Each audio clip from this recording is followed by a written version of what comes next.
It's stun time, baby!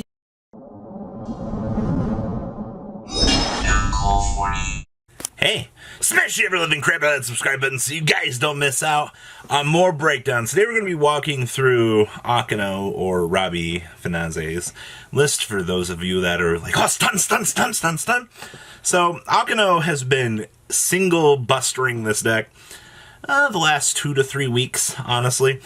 He's really enjoyed it on DB Rated. When I say single bustering, he's literally playing singles with this deck. This man literally has pretty much mastered going first with this deck. So, coming into the extravaganza this weekend, he was like, you know, I really want to play stun. I was like, well, do you have droplets so you can go second? He's like, no. And he ended up getting, he was very lucky. He got the chance to borrow some droplets and whatnot so he could go second. So this is a refined version for what I initially was testing. He modified a couple things here. You'll see some of his card choices and things reflected on that here. So one thing I do want to note here for this, this man swears by this card. Waking the Dragon was his MVP all weekend. All right, like you set 4 back row, summon a border. Your opponent's like, oh, lightning storm, GG no re, and then you're like, Waking the Dragon, summon Last Warrior from another planet. You know, this good guy right here, and your opponent's like, well, I can't do anything. Yeah, it's really weird. Like your entire resource pool down here is actually really dedicated to being able to just abuse Waking the Dragon. So, hey, hi Ultimate Falcon. A lot of people have issues with this card too. So, yes, Waking the Dragon was his absolute powerhouse for this man. Alright, so deck profile here, I'm going to explain a couple things here. Only one Banisher. Now, I still don't know what has gone through Akenos' head with this. He did want to play the 3 Dyna, which I definitely agree on. Like, you do up this. Your trade-off is you either play 10 monsters or you play 9. He opted to just amputate off and play 1 Banisher. I guess, keep in mind, like, in terms of the hierarchy and progression for this deck, like, obviously, Border takes precedence. Sometimes these two are arguably like your best card, and then, you know, Dragoon Man down here is just the little icing on the cake. You know, hey, what if you don't open up Border? Well, then you're making Dragoon, right? Like, we already have 2 dead draws in the deck as it is, so this is fine. So he opted for the 1 Banisher because the summon priority on this isn't as good as the other monsters. Then we had triple Fossil Dyna. This card's nuts. Akenos did opt to cut the wings, or not the wings, the sword from the deck in testing. He was like, sword wasn't very good in his overall testing. Wings was just a better option in the long run for him. Then we had triple copies of Border. Hey, so I know a lot of people love ignorant Yu-Gi-Oh! Like, absolutely ignorant. But this is the king of ignorance for the game. Denying your opponent the basic chance to play the game. This is everything that you want wrapped up into one card. So, I did watch a couple of his games, and you know the old combo of TC Boo plus Dragoon? Yeah, guess what? A lot of decks evidently have a problem beating that. So we also have 1 Dark Magician and 1 Red Eyes, very basic stuff. Then we have 1 card Demise. This card says draw 3 cards. The only time that this is any sort of an issue is if you're like, oh man, I drew the Red Eyes. And you're like, well, now Demise is draw 2, but if I play draw 2 and I don't see a Red Eyes fusion, I'm going to lose my hand. It sucks, I know. It is a bit of a confliction in the long run, but to be perfectly honest with you, this card is absolutely fine. We also have 1 copy of Mr. Harpy's Feather Duster.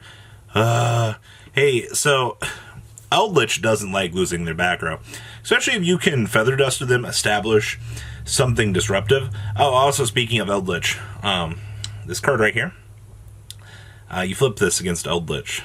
They can't conk anything because Mr. Golden Lord's a zombie. The trap card's a zombie. Well, that's yikers. Also 1 Moon Mirror Shield. I remember me and him were talking about eventually wanting to play 2 of this. The problem is, the card is good, but you have to not want to see 2 of it. So the logical argument here is you just go with 1, and if you see it, you see it. We're playing 2 copies of Duality for general filtering. This in combination with the Extrav is good. Triple copies of Extrav, of course. He did cut back on a little bit of the draw power here. We are not playing Prosperity. We are not playing the Desires. We're just straight opting to take general advantage of just the 6 draw cards to ensure that we can play the game. Then we have triple copies of Red Eyes Fusion. There's no Red Eyes Insight in this deck. If you are playing Red Eyes Wyvern and Insights, like past turn 1, like that's 7 dead draws in your deck. Alright, so trying to limit it to the effective 3 here, 2 after Red Eyes Fusion, which seems to basically lower down the percentile of things. Alright, we have triple copies of Ice Dragon Prison. This was something else that Akenos wanted to include. I saw this be flipped on an Eldritch player. He stole his opponent's Golden Lord when he sent to the graveyard, and I laughed really hard because it's like, my beat stick now. His board was it was actually Dragoons plus TC Boo, and then he stole his opponent's Golden Lord. Yeah, that was not a good time for him. 1 Impure Order. I've heard a lot of conflicting opinions on Order in this deck. If you do activate it, you do lock yourself out of your spells. But to be honest, that's fine. As long as you've got enough momentum build up for you in your stun monster department, you should essentially be fine. So this card just says, hey, no to Droplet and no to Lightning Storm. Like, it's the whole main purpose of this.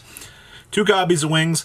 Best dang chainable trap card that we have, and gives you protection. Alright? Literally is why we play it. Alright? You care so much about that protection clause, and first up, the 500 boost is permanent, even when this stupid thing leaves the field. And then you get the first time protection. Like, so freaking good. Then we have triple copies of Solemn Judgment. This is probably Akenos' must clutch card. He won a duel at 13 life points, by the way, the other day. For those of you that are like, huh? So you have 25. You go to 12.5. And a little fun factoid for you guys. 12.5 in the game of Yu-Gi-Oh! You have to round decimals up. So 13. If he was to go to half again, alright, we would half down to 6.5. We would round up to 7. Alright, so that's a little fun fact. I don't know how much that ruling comes up anymore, but it's still relevant. We have triple copies of Solemn Reich. Alright, so stopping Golden Lord from sending to the graveyard, stopping a Golden Lord special summon, stopping anything that would be deemed detrimental to you. This card literally will save your butt. 2 copies of Warning. This card also put in a lot of work. I think the 3-3-2 method is correct. I think you're going to run into issues if you try to bulk down in 3 Warning. Just because your life points mean everything. Like, if you have to trigger a judgment before, like a warning or a strike, you're in a bad place. You want to be firing your judgments afterwards. And that's kind of where, like, the issue comes in at that point. So, you do want to focus more on that. 2 frickin' Storming Mirror Force. Sending stuff to the opponent's graveyard typically has been a no-no in the past.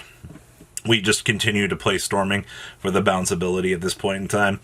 Just getting a full rip-off of whatever your opponent's trying to establish.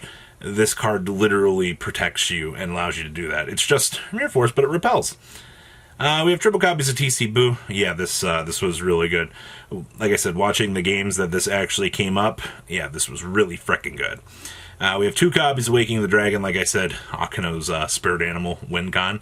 This card is, oh my god, I can't believe the amount of times this man resolved that. Alright, extra deck down here, we have 2 copies of Infinitrack Fortress Megaclops, because unaffected by other monsters except Exceed monsters is really good. Triple copies of Super Ultimate Falcon of Brokenness. Triple copies of Last Warrior, laughs in destroying everything. Triple copies of Mr. Dragoon Man, Mr. Snapcaster. 2 copies of Anintis, and 2 copies of this. This card was to make fun of me because one of my opponents made this on me. Actually, hard made this. So your opponent cannot target or destroy this card with card effects. Alright, that's what you care about. Once per turn, target 1 monster opponent controls and destroy it. Alright, that's all we care about. But that your opponent cannot target or destroy this card on a 4,500 body is actually absurd. We have triple copies of Lancia. Triple copies of Drone Lockbird, triple copies of Droplet, triple copies of Lightning Storm, and triple copies of Evenly Matched here. The whole side deck is dedicated to allowing this deck to go second. One of the biggest things that he was discussing was just trying to find that way to go second. Because after single bustering for so long, it's like we just need that one little piece to give us going second mode, and we can come up with something. So, what do you guys think about Akenos stun list? Make sure you guys smash everything crap out, subscribe button so you guys don't miss out on more excellent content. And I will, in fact, see your beautiful faces back here later on the day for some more cool, awesome content. Peace out, guys. Thank you, patrons, for making the ride never truly end. Without you guys' support, well, I would probably be doing Truffle Shuffle videos for a living. Guys, please check out VanCool40 for all of your Cardfight Vanguard content brought to you by MCool40. And if you are looking to pick up singles, check out mcoolgames.com for your trading card game needs. Thanks for watching, everybody.